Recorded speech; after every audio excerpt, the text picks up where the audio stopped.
Good morning, everyone. Welcome to another Coffee and Contemplation brought to you by Spotlight Recovery. It is March 28th. I'm your host, Lucas. We've got a reflection today on facing our feelings.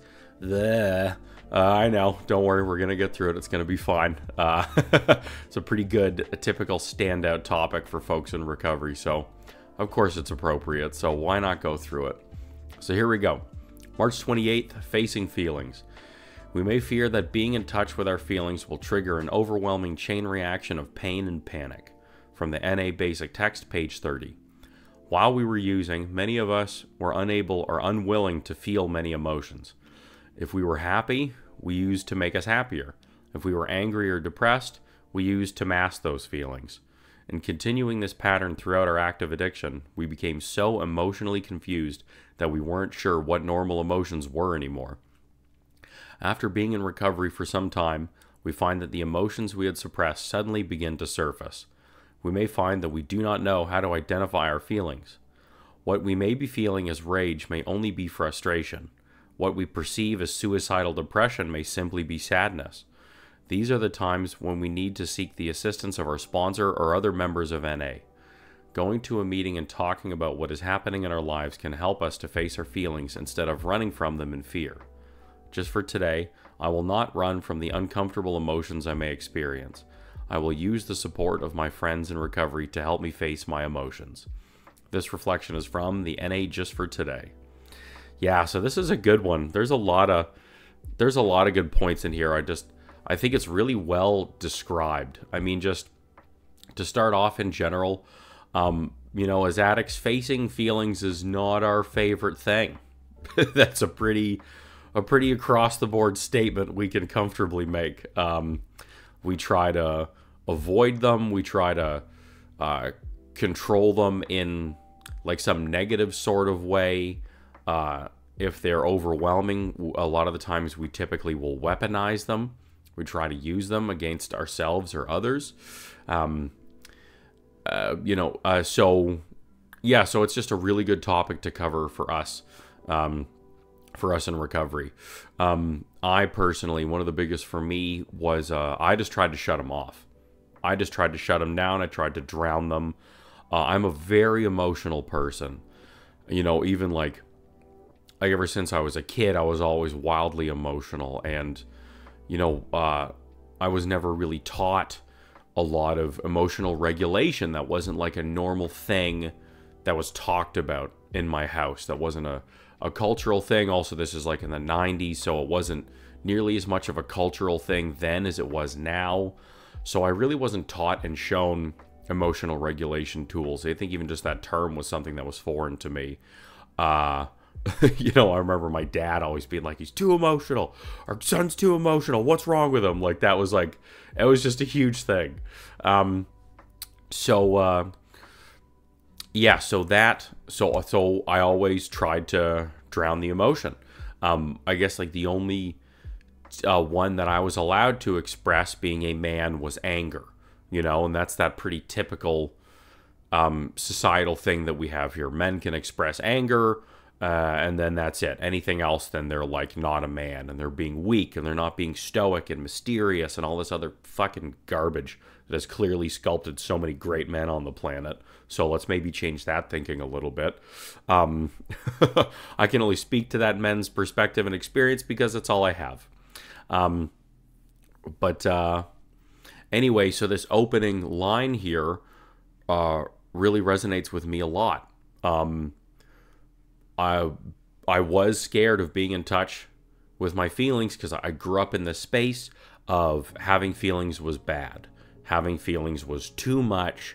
Having feelings meant these wild, completely uncontrolled reactions, be it violence or screaming and breakdowns, like just emotions directly equated to completely irrational and unreasonable behavior and responses. So very quickly I learned and was like, okay, so don't feel feelings then. Shut them down, shut them off. Don't have them, because then this is how you will act, and that's not good for anybody, so don't do that.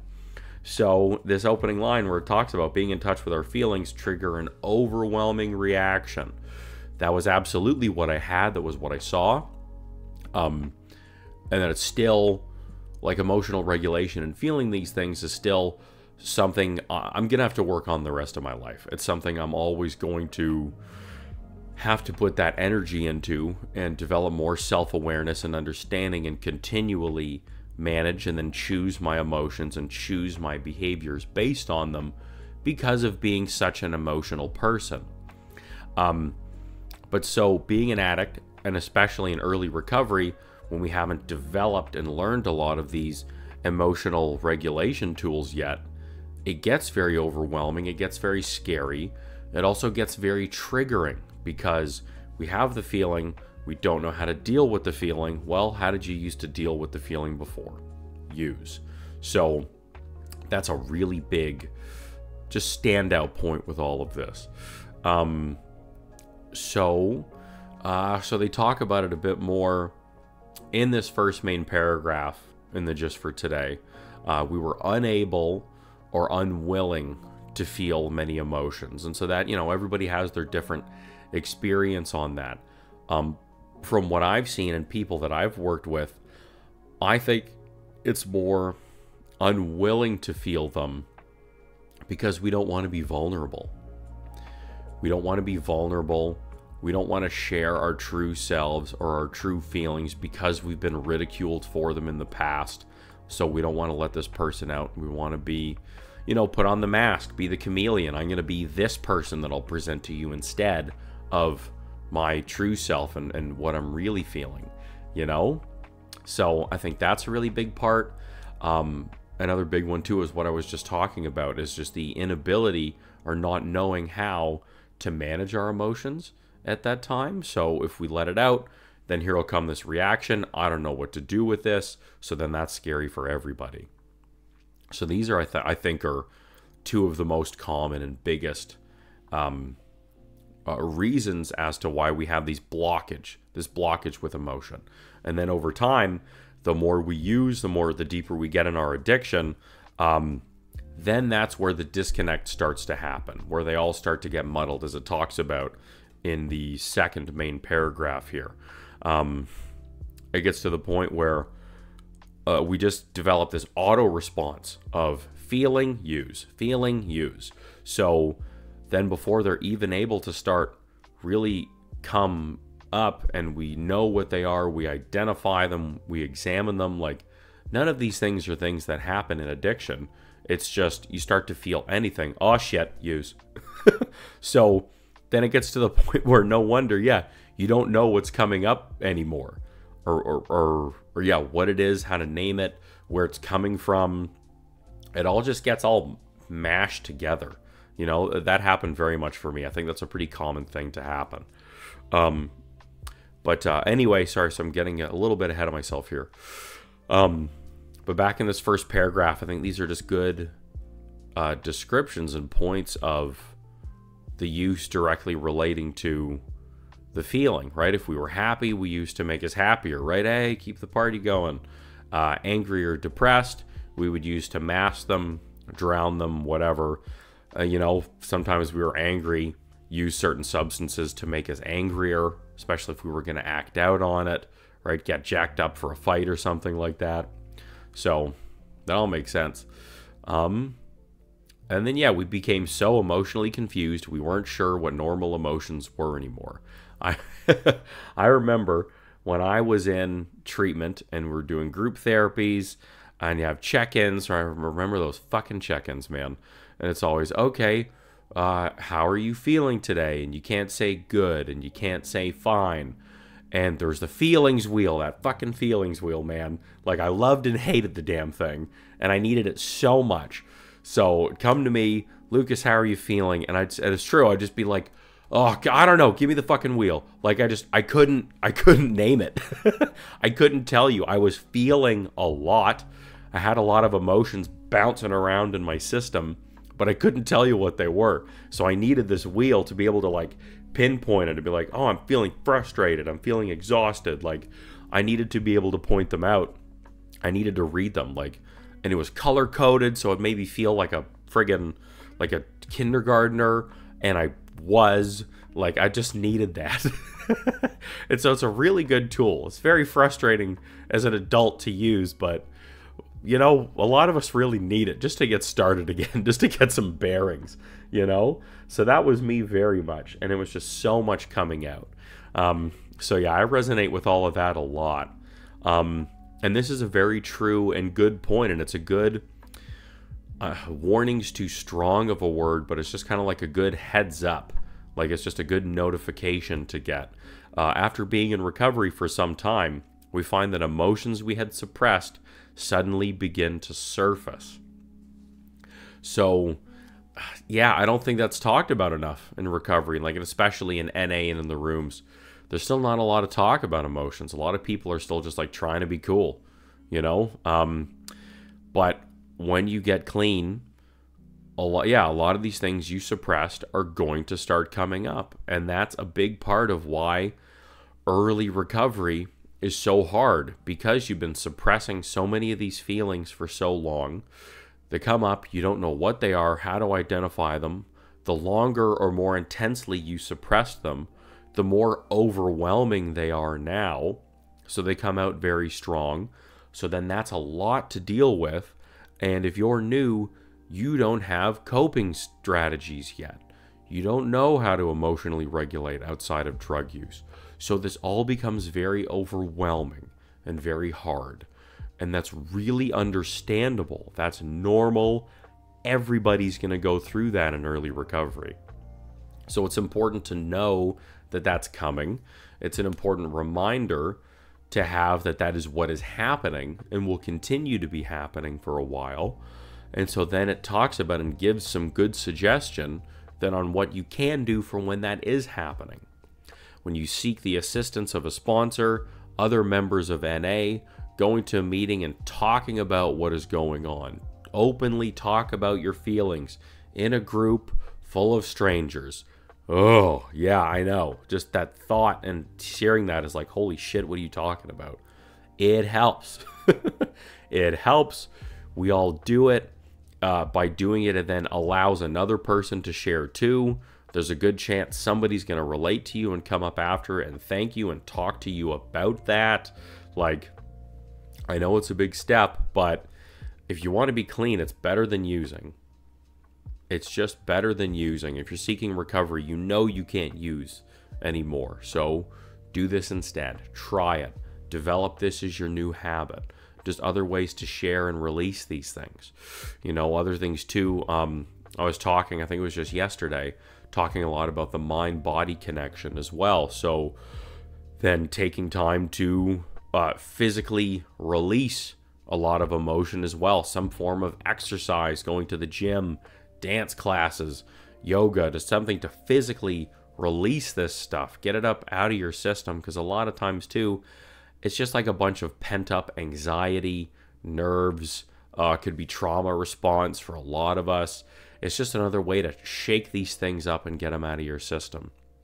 So it's another really good thing to do too. Just food for thought. Just wanted to throw it out there. Yeah, and then the last piece here, just for today, I will not run from the uncomfortable emotions I may experience. I will use the support of my friends in recovery to help me face my emotions. So yeah, just starting to normalize this. Stuff. And yeah, I think, again, just for a lot of us, for men specifically, learning to normalize emotion, talk about them, be open and vulnerable about them. We have a lot of work to do around that. And it's really important for us, for the rest of the planet, because we live on it and are connected to everybody else. It's really important for us just to be doing this work and normalizing these conversations and learning how to do this and becoming emotionally available people and being in touch with them and sharing them.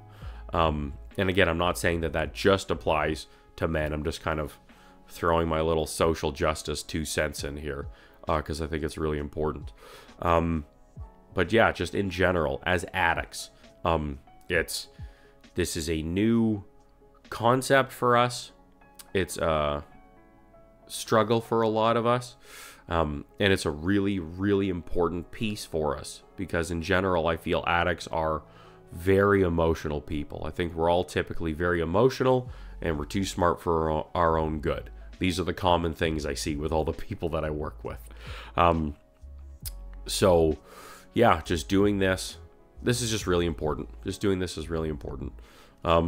So anyway, yeah, so that's why I had picked this reading today. I think it's a great one. I think it's a really important topic for us, and we could all just do a lot of work around it. And the end result of that, important point, the end result of this is just more freedom, more emotional freedom, just more freedom in general. We're not like a slave to our emotions anymore. Our emotions don't run our lives. It's just such a key and important piece for us in recovery. Our emotions don't become this massive overbearing thing that we then use over all the time, which then fuels the addiction, and then the addiction controls us. It just removes so much of these things, negative things, out of our life, makes space for so many more positive ones. So there we go. That's what I got. So I hope this stands out for you. I hope you enjoyed this reflection today. Please, down in the comments, share what stands out for you. What's helped you face your feelings? What were some of the things you were the most scared of to face when you first got clean? We'd love to hear them. Love the community input, and the shares could help somebody else, and that's the whole point. If you want to check out the description, we've got other free resources for you, recovery coaching videos, a podcast blog. All these things are linked on our website. And then for more in-depth work, I do private recovery coaching with folks. So if you're understanding, you're liking what I'm saying, but you feel like you need more coaching and help on how to be facing your feelings, get more in touch with your emotions in a healthier way, I'd be happy to help you through that. So reach out to me, links in the description. And then if you want to support the channel, all the YouTube things help. Like, share, subscribe if you're enjoying the content, donating, becoming a member of the channel, getting yourself some branded merch. We've got some great recovery clothing down there, not just with logos. So yeah, check them all out. And that's it. Thanks for stopping by today. I hope you have a blessed 24 in recovery today, facing some of those feelings, and we'll see you again tomorrow. Bye for now.